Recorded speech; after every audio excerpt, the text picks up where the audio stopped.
레위기 19장은 아주 중요한 내용을 담고 있습니다. 우리가 거룩한 하나님의 백성으로 사는 것이 무엇인지를 알려주고 있는데, 이 레위기 19장은요, 오래전부터 유대인들이 함께 다 모였을 때 같이 읽던 그런 말씀입니다.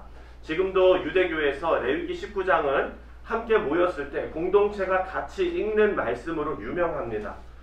우리가 성경을 읽을 때 중요하다는 것을 어떻게 알 수 있냐면, 반복되는 단어가 많이 나오면은 그 단어가 참 중요하다라는 것을 우리가 알 수 있습니다. 오늘 19장을 읽어보면은요, 계속해서 반복되는 게 있어요. 아마 느끼셨을 텐데, 나는 너희의 하나님 여호와이니라. 이 말씀이 지금 우리가 짧게 읽은 이 말씀, 그리고 19장 전체에서 15번이 나옵니다. 15번 동안 나는 너희의 하나님이다, 이 말씀을 해줍니다. 그래서 이처럼 하나님과의 관계 설정을 명확히 하면서 하나님의 백성들에게 주시는 이 윤리적인 명령이 어디에 근거하고 있는지를 알려주는 거예요.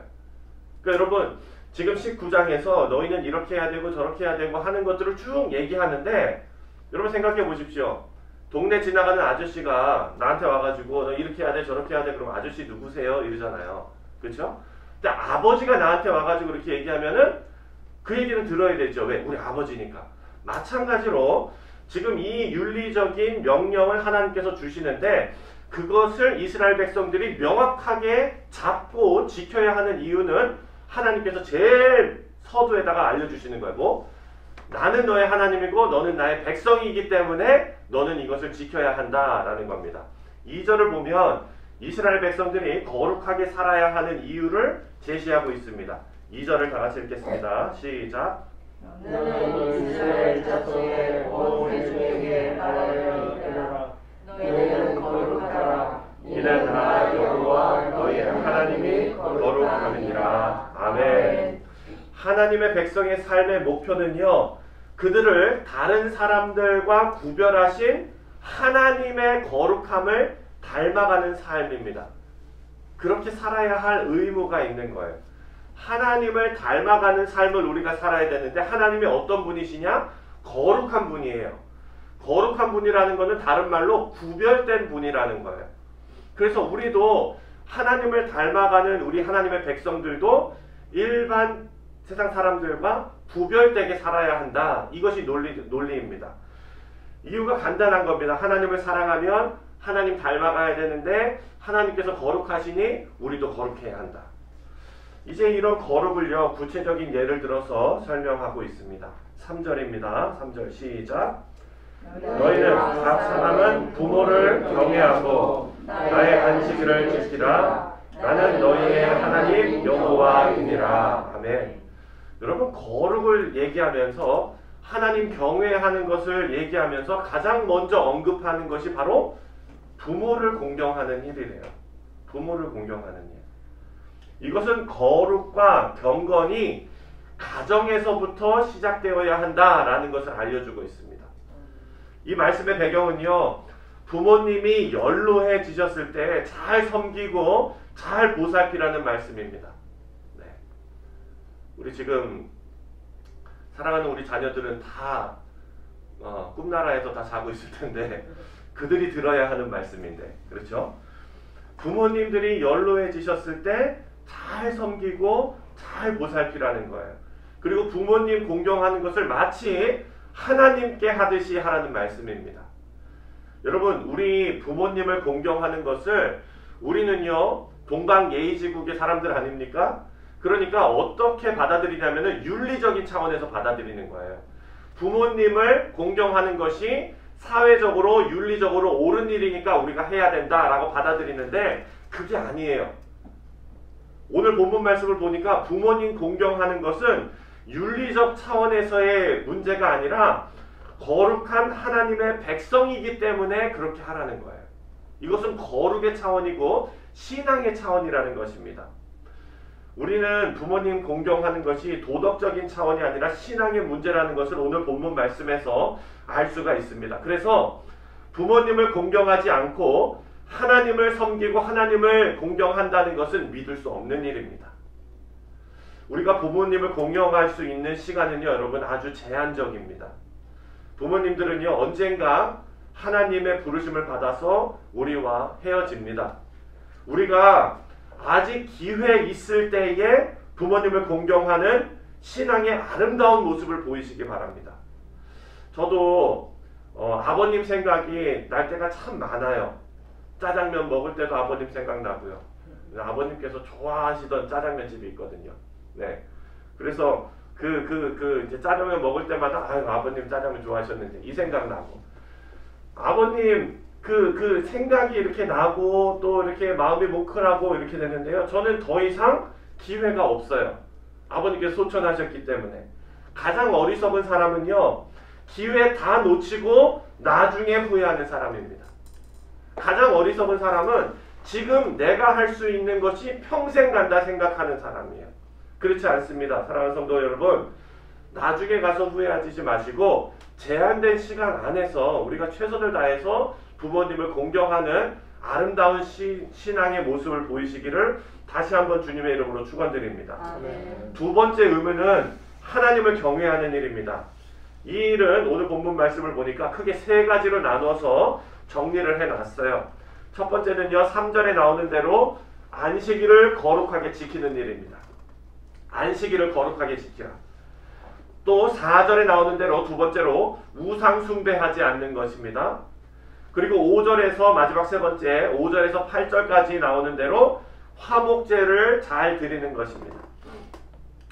이스라엘 백성들에게 하나님께서 많은 규례를 주셨습니다. 그런데 하나님을 경외하는 것을 말씀하시면서 이 세 가지를 말씀하셨는데 첫 번째 안식일을 거룩하게 지키라. 두 번째 우상 숭배하지 말라. 세 번째 화목제를 드리라. 여러분 기억하셨어요? 첫 번째 뭐라고요? 안식일을 거룩하게 지키라. 두 번째는 우상 숭배하지 마라. 세 번째는 화목제를 드려라. 이거예요. 화목제를 잘 드리는 것. 이스라엘 백성들에게 규례를 주셨는데 이 세 가지를 언급하셨어요. 이 세 가지를 먼저 언급하신 이유가 뭘까? 이 세 가지를 가장 많이 범할 가능성이 있기 때문에 그렇게 하신 것입니다. 안식일을 지키는 것과 우상 숭배를 하지 않는 일은요. 좀 간단한 문제인 것 같아요. 왜냐? 우리의 주인이 누구신가를 생각하는 일이기 때문에 당연하고도 아주 그냥 간단한 문제인 것 같습니다. 그런데 화목제를 드리는 것을 하나님을 경외하는 것에 가져다가 오고 있거든요. 그럼 이 이유가 뭘까? 우리가 생각할 수 있어요. 8절 다 같이 한번 읽겠습니다. 8절 시작. 그것을 먹는 자는 여호와의 성물을 더럽히고 말미암아 죄를 담당하리니 그가 그의 백성 중에서 끊어지리라. 아멘. 화목제를 드리는 일을 어기면 가혹한 심판을 받습니다. 그 백성 중에서 끊어지리라 라고 말씀하셨어요. 화목제는 제사를 드리는 사람이요 제사장하고 같이 고기를 먹을 수 있는 유일한 제사입니다. 우리가 지난번에 3월달에 레위기 할 때 다 기억나시죠? 화목제 소를 드렸어요. 그러면 그 소를 여러분 혼자서 다 먹을 수 있습니까? 아니죠. 소 한 마리 어떻게 다 드실 거예요? 그거 어떻게 하라 그랬어요? 이웃과 나눠 먹으라 그랬잖아요. 그 기억나시죠? 예, 그래가지고 이웃과 나눠 먹는데 3일 안에 다 먹어야 된대요. 그렇다면 어떡하겠어요? 만약에 이거를 일주일 혹은 2주일에 걸쳐서 먹어라 이러면은 안 나눠 먹을 수 있어요. 그쵸? 네, 잘 놔뒀다가 염장해서 이렇게 놔뒀다가 내가 육포로 조금씩 이렇게 먹고 이럴 수 있겠죠? 근데 3일 안에 다 먹으래요. 그 얘기는 뭐예요? 나눠 먹으라는 거죠. 그런데 오늘 제사법을 공부하면서 3일 안에 다 먹으라고 했는데 여러분 생각해 보십시오. 이게 3일 된 고기인지 4일 된 고기인지 누구만 알겠어요? 하나님 아시고 그리고 또 한 사람 아는 사람 있죠. 누가 알겠어요? 자기 자신이 알죠. 다른 사람은 그게 3일 된 건지 4일 된 건지 5일 된 건지 몰라요. 그렇죠? 그렇다면 뭡니까? 이 고기가 3일 지났는지 안 지났는지는 본인만 은밀하게 알 수 있다는 거예요. 하나님과. 어찌 보면 이 제사를 드린 사람만 아는 그런 은밀한 겁니다. 남들이 여러분 다 보는 앞에서 거룩하는 것은요 쉬운 일이에요. 교회 안에서 여러분 한번 보십시오. 주일날 예배 드리러 왔는데 거룩해 보이지 않는 사람 있습니까? 한 명도 없어요. 심지어는 우리 어린아이들도 다 거룩해 보여요. 많은 사람들 앞에서 거룩해 보이는 것은 쉽습니다. 하지만 여러분, 남들이 보지 않는 곳에서 나의 진짜 모습이 나타납니다. 하나님을 경외하는 사람은요, 다른 사람들의 눈에 떠밀려서 경건을 행하는 것이 아니라 보는 사람이 없어도 하나님의 명령에 순종하는 사람들입니다. 이제 9절부터는 공동체가 어떤 기준으로 하나님을 경외해야 하는지 알려줍니다. 우리 9절과 10절 다 같이 읽겠습니다. 9절 10절 시작. 너희가 너희의 땅에서 곡식을 거둘 때 너는 밭 모퉁이까지 다 거두지 말고 내 떨어진 이삭도 줍지 말며 내 포도의 열매를 다 따지 말며 내 포도원에 떨어진 열매도 줍지 말고 가난한 사람과 거류를 위하여 버려두라. 나는 너희의 하나님 여호와이니라. 아멘. 아멘. 여기 보니까요, 9절과 10절은 공동체에서 어떻게 하나님 경외하는 것을 우리가 보여야 하는가를 말하는데, 연약한 자들에 대한 배려를 말하고 있습니다. 추수할 때 너무 깔끔하게 추수하시면 안 됩니다. 추수할 때 너무 깔끔하게 추수하시면 안 돼요. 근데 우리 권사님들, 여기 계시는 권사님들 보면 살림하시는 거 아주 기가 막히게 하시기 때문에 흘리고 낭비하고 뭐 이러는 게 없는 것 같아요. 우리 사랑하는 권사님들, 성경에 보니까 그렇게 하지 말래요. 네. 그런 의미는 아니지만 어쨌든 만약에 우리 같은 성격으로 추수한다 그러면은요, 아유 이거 남기면 어떻게 하고서 아주 그냥 싹 다 가져갔을 거예요. 그런데 성경을 보니까 그렇게 하지 말래요. 듬성듬성 가져가래요. 과일도 듬성듬성 따가라는 거예요. 그리고 떨어진 과일도 다 챙겨갖고 가지 말래요. 떨어진 건 그냥 놔두래요. 왜 그렇게 하는 걸까요? 연약한 자들이 함께 추수할 때 와서 그들도 같이 가져갈 수 있게끔 하는 거예요. 그들도 함께 추수할 수 있게끔 하는 거예요. 근데 여러분, 이렇게 생각할 수 있죠. 목사님, 나는 그렇게 듬성듬성 그게 아니라 싹 가져가갖고 깨끗하게 씻어가지고 그 연약한 사람들 앞에 줄 딱 세워놓고, 자 여러분 일로 오세요 이러면서 이제 탁 확성기 해놓고, 예? 그러고서 배고픈 사람 다 일로 오세요. 배고픈 사람 김인철 장로님네 집 앞으로 모이세요. 막 이래갖고 그래가지고 이렇게 나눠주는 거, 그렇게 해도 되잖아요 라고 생각할 수 있는데, 하나님께서는요 그 일을 막으시는 거예요. 왜? 연약한 자가요, 여러분, 자기가 연약하고 싶어서 연약한 자는 없어요. 그럼에도 불구하고 자존심을 건드리는 그런 일들을 하지 말라는 거예요. 존엄을 우리는 지켜줘야 한다는 거예요. 그래서 그들도 수확하는 기쁨을 함께 누리며 그들도 함께 와서 수확을 하고, 그리고 자기가 자존심 다치지 않도록 그렇게 할 수 있게끔. 여러분, 여기에서 누가 생각납니까? 이삭 줍기 하면은 그 어마어마하게 이삭 주셨던 사람 있잖아요. 그렇죠. 네. 거기에서 보아스의 은혜를 입어가지고 어마어마하게 가져갔잖아요. 또 마찬가지인 거예요. 하나님께서는요 이렇게 약자들에 대한 배려를 하시는데, 이들의 자존심을 다치지 않게 하시면서 함께 추수하는 기쁨을 누리게 하십니다. 포도를 딸 때도 듬성듬성 따라고 말해요. 하나님을 경외하는 백성들은요 남을 배려할 줄 아는 사람들입니다. 마지막으로 18절입니다. 18절 다 같이 읽겠습니다. 시작.